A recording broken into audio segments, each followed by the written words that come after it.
Gising na ba kayo? Parang inihaw naman. Parang inihaw ka manok lang eh, no? Sisiw, sisiw.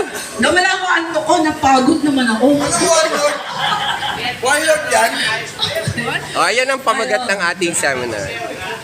So mamaya po, i-relate natin yung ginawa nating activity. Sa aking discussion. Thank you, Lord. Hindi na ako doon. Ayan, so manalangin muna po tayo. Amen. Patuloy po natin damahin ang presensya ng ating Yes. Panginoon. O Diyos, aming Ama, na may gawa ng langit at lupa, the source of everything that we have.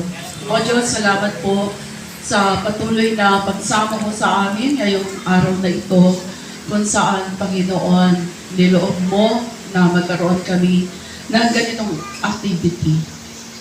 Aming Ama, ako'y dumudulog sa inyo ng punong-puno ng pasasalamat at mapagkumbabang puso, Panginoon. Nagpupuri ako at nagpapasalamat, O Diyos. Inaamin ko, I am nothing without you, Lord. Hindi ko po kayang gawin yung naiata sa akin kung ako'y hindi mo sasamahan, Panginoon. Ako po'y lumalapit sa inyo, nagpapasama at nagpapagabay. Tulungan mo ako, Panginoon, na maihayag ang mensahe na gusto mong iparating sa amin ngayong hapon na ito sa pamamagitan po, O Diyos, ng topic na yung ibinigay sa akin. Salamat po at ihanda mo po ang kalooban at puso at isipan ng bawat isa sa mga salita mo na muli naming marinig, aming Ama.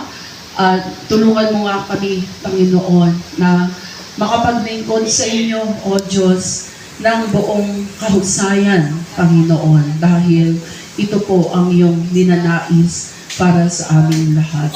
Tunay nga aming Ama na lahat ng papuri at pasasalamat, pagdakil at pagsambay sa iyo lamang sa pangalan ni Jesus. Amen. Amen. Amen. Amen. Praise God. Ayan, nakalimutan ko kasi talaga kung ako'y nagdadasal, lumuluhod ako kay Lord. Hindi ako nakaluhod sa bahay kanina, mamadali.